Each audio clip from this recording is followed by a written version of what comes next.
Okay guys, eto na naman yung follow-up video natin 'no.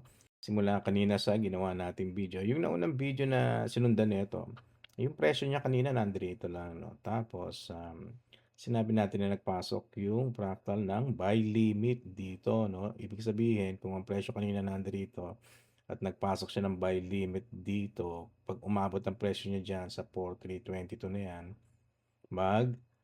mag-e-execute siya ng panibagong buy trade. So, gano'n nga nangyari 'no, at yung sinundan niyang, candle umangat na ng gusto ron. Tignan natin yung numero niya 'no.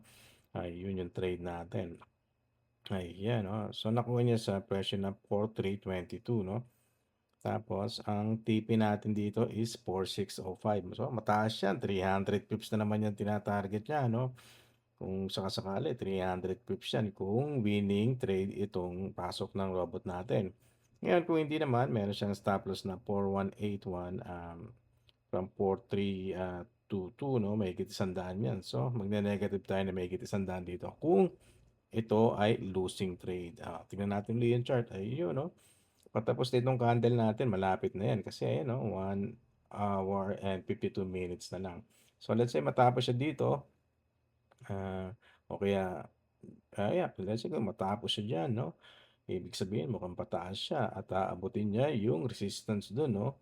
Ngayon oras na lumpasan niya yung resistance na 4,378 na yan, pataas na naman yan.